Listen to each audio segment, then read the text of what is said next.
তুমি যাই করো মুখ না এসো ওটা এসো এসো এসো লুচি করবি না না মুখটা বলতে পারবে না বেরিয়ে যাবে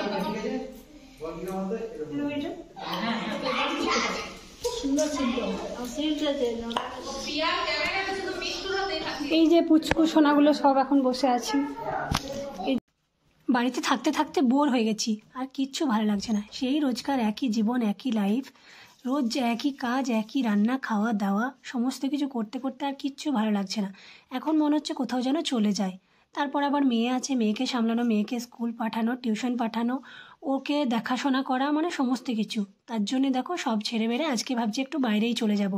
আর ওই জন্য এখন ব্যাগটাও গুছিয়ে নিচ্ছি, খালি হাতে তো যাওয়া যাবে না, তার জন্য তো জামা কাপড়ও লাগবে বাইরে কোথাও গেলে। তো ওই জন্য আজকে সব ছেড়ে দিয়েই চললাম বাইরে।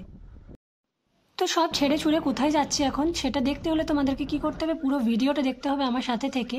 তো দেখো এখন তো বাড়ির থেকে বেরিয়ে গেলাম আর সোজা চলে এসেছি দুর্গাপুর স্টেশনে। ওইদিকে তোমাদের দাদা ভাই এসেছিলো আর দাদা ভাইয়ের বন্ধু এসেছিলো, মানে আরেকটা দাদা। তো দুজন মিলে আর কি আমাদেরকে ছাড়তে এসেছিলো, যেহেতু আমিও ছিলাম, আমার ভাইও ছিল, মানে আমি একাই ছিলাম না। তো আমার সাথে আমার ভাইও যাচ্ছে, তার সাথে মাসি, মাসির মেয়ে, মাসির ছেলে, মানে সবাই মিলে আর কি বেরিয়েছি বাড়ির থেকে। আর কোথায় যাচ্ছি সেটা তোমরা একটু পরেই জানতে পারবে। তো দেখো আমরা এখন চলে এসেছি দুর্গাপুর স্টেশনে, আর ওইদিকে তোমার ট্রেনও চলে এসছে। আমরা ট্রেনে চেপে গেছি, কিন্তু ট্রেনে চেপে একটুও জায়গা পাইনি, প্রচুর ভিড় ছিল। মানে যে ট্রেনটাতে আমাদের চাপার কথা ছিল সেই ট্রেনটা তোমার একটু লেট ছিল, মানে ওই প্রায় আধ ঘন্টা মতো লেট ছিল। আর আরেকটা ট্রেন দাঁড়িয়ে ছিল, তো সেটাও মানে আমরা যেখানে যাব ওখানেই যাবে আর কি। তো সেই জন্য ভাবলাম এই ট্রেনটা যখন দাঁড়িয়ে রয়েছে তাহলে চেপেই যাই, মানে হয়তো ছাড়বে তাড়াতাড়ি। কিন্তু এটাতে চেপেও আমরা ভুল করেছিলাম, কারণ ট্রেনটা প্রচুর দেরি করে ছেড়েছিল আর ওই ট্রেনটাও ততক্ষণ এসে পৌঁছেইনি। তো আমরা এইটাতেই আর কি ভিড়ের মধ্যেই চেপে দেখো এখন দাঁড়িয়ে আছি, একদমই বসার জায়গা পাইনি। আর আমার সাথে আমার মেয়েও দাঁড়িয়ে গেছে, ওকে একটা বসার জায়গা দিয়েছিলাম, তো ও বলছে মা আমার বসতে ভালো লাগছে না, কারণ একটু মতো জায়গায় কি বসা ঠিকঠাক যায়। তো ওই জন্য ও বললো যে মা আমি দাঁড়িয়ে থাকবো। তাই আমি বললাম যে বস না, দাঁড়ালো, মানে দাঁড়িয়েই থাকলো, বসলো না। আর এদিকে এতটাই ভিড় দেখতে পাচ্ছ, মানে আমি ঠিক করে কথাও বলতে পারছি না তোমাদের সাথে।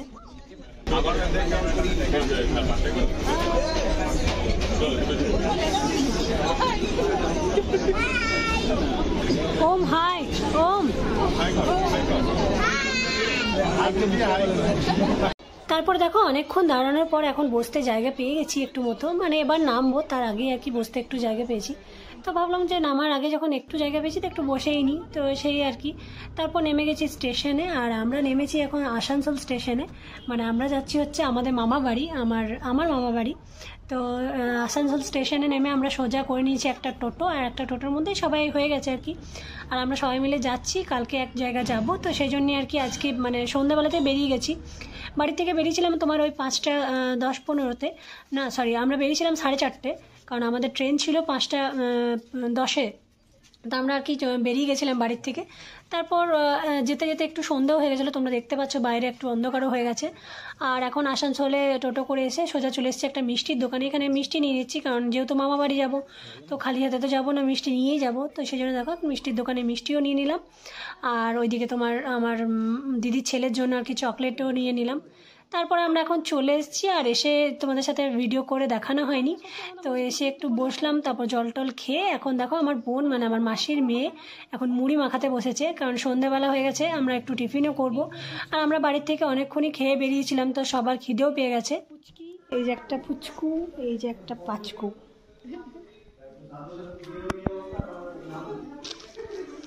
তো আমরা কালকে একটা জায়গা যাব, কোথায় যাব সেটা এখন তোমাদেরকে বলবো না, ভিডিও একটা।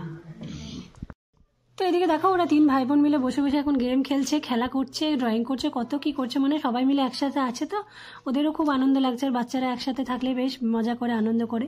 তো সেই আর কি ওদের কাছে গিয়ে আমি একটু ভিডিও করে দেখিয়ে দিলাম। আর ওটা হচ্ছে একটা আমার মামার মেয়ের ছেলে, আর একটা হচ্ছে আমার মাসির মেয়ের ছেলে, আর তার সাথে আমার মেয়েও আছে। তো 3 জনে বসে বসে এখন খেলা করছিল। আর এদিকে দেখো আমার বোনকে, মানে আমার মাসির মেয়ে, তো ও এখন চলে এসেছে, মুড়ি মাখাচ্ছে। দিদি বললো যে মুড়িটা মাখিয়ে দে আর সবাই মিলে খেয়ে নে, কারণ সন্ধ্যা হয়ে গেছে, এখন প্রায় ওই 7:30 মতো বাজে। আর আমরা একটু লেট করে এসেছিলাম, যেহেতু আমাদের 5টা 10-এর ট্রেনটা ছিল, তো আমরা বাড়িতেও পৌঁছেছি দেরি করে, তো ওই জন্য আর কি এখন টিফিনটাও করতে অনেকটা দেরি হয়ে গেছিলো। আর সবাই মিলে দেখো এখন বসেছি মুড়ি খেতে, মানে আমার ভাই, মাসির ছেলে, মাইমা, সবাই মিলে আমরা বসে গল্প করছিলাম, আর এদিকে খাওয়া দাওয়াও চলছিল। ওইদিকে তো খাওয়া দাওয়া করে নিয়েছি, মানে টিফিনটা করে নিয়েছি। তারপরে দেখো চলে এসেছিলাম রাতে সবজি কাটতে। আর এই সবজিটা রাতের না, এটা কালকে সকালে আর কি আমরা নিয়ে যাব যেখানে যাব। তো ওই জন্য আর কি সব কিছু রাত্রেবেলাতে রেডি করে রাখছিলাম। আর রাতের সবজি এই কারণেই বললাম, কারণ কি রাত্রেবেলাতেই তোমার রেডি করে রেখে দেবো, মানে আলু টালু আর কি সিদ্ধ করে রাখবো, সকালবেলায় আলু সবজিটা করা হবে। আর এদিকে দেখো আমি এখন আটা মাখতে বসে গেছি।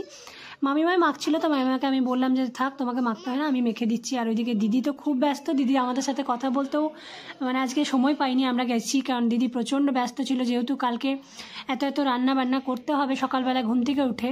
তো ওই জন্য দিদি একটু ব্যস্ত ছিল, যেহেতু আমরা সকাল সকাল স্নান করে বেরোবো, তো ওই জন্য দিদি তার আগেই রান্নাগুলো করে রেখে দেবে। আর ওই জন্য আমরা দেখো এখন রাত্রেবেলায় বসে বসে আটাটা মেখে নিলাম। আর আটাটা মাখা হয়ে গেছে, এখন ভরছি তোমার পুর। আর এদিকে ছাতুর পুরও রেডি করে রেখেছিল দিদি। এদিকে তোমার একে একে ছাতুর পুর ভরা হচ্ছে, কারণ কালকে সকালবেলায় হবে রাধা বল্লভী। তো ওই জন্য আর কি পুরগুলো মানে আটাটা মেখে পুরগুলো ভরে একদম রেডি করে রেখে দেবো। সকালবেলায় শুধু ভাজা হবে, যাতে তাড়াতাড়ি হয় জিনিসটা। আর সকালবেলায় যদি এত কিছু করতে যাই তাহলে অনেকটাই লেট হয়ে যাবে। কিছু রাখো ঘরে, না রাখো সিম্পল রাখবে। মা ঠিক আছে, হ্যাঁ মিষ্টি ডিম বার করে যে পিঠেগুলো আগে না তো সিল। আজকে ওখানে গিয়ের থেকে খুব মজা হচ্ছে, খুব গল্প আড্ডা সবাই মিলে হচ্ছে। আর এদিকে দেখো 3 জন মিলে বসে গেছি এখন লুই করতে, তোমার ওই লেচিগুলো করে রাখছি আর কি কালকের জন্য। আর পুর ভরতেও তো টাইম লাগবে, অনেকগুলো আছে, তো সেই জন্য দেখো 3 জনে বসে গেছি। আমি বসেছি, মামিমা আর মাসি 3 জন মিলে বসে গেছি। আর এদিকে আমার বোন ভিডিও করছে, আর এদিকে দিদি রান্নাঘরে রান্না করছে। তো চলো তোমাদেরকে একবার দিদিকে দেখাই, মানে দিদি কি করছে। তো এইদিকে দিদিকে দেখো, দিদি এখন রান্নাঘরে খুব ব্যস্ত, কারণ রান্নাঘরে এখন চলছে তোমার চিকেন রান্না। চিকেনটা এখন কষানো হচ্ছে মশলা টশলা দিয়ে। তো দিদি এখন রান্না করতে করতে ব্যস্ত এতটাই যে আমাদের সাথে কথা বলতেও সময় পাচ্ছে না। আর যেহেতু কালকে একটা জায়গা যাবো, তো সেই জন্য সবাই মিলে আর কি ব্যস্ত আছি। কাজগুলো রাতের মধ্যেই সেরে রাখতে চেষ্টা করছি, যাতে সকালবেলায় গিয়ে তাড়াহুড়ো না করতে হয়, আর আমরা ঠিক সময় মতো আর কি বেরোতে পারি। তো চলো আজকের ভিডিওটা এখানে শেষ করছি, দেখা হচ্ছে কালকে নতুন একটা ভিডিও নিয়ে। আর রাত্রেবেলায় কী খাওয়া দাওয়া হয়েছিল সেটাও তোমাদেরকে কালকের ভিডিওতে দেখাবো। তো চলো আজকের মতো এইটুকুই, দেখা হচ্ছে কালকের ভিডিও নিয়ে, নতুন কিছু নিয়ে। আজকের মতো টাটা।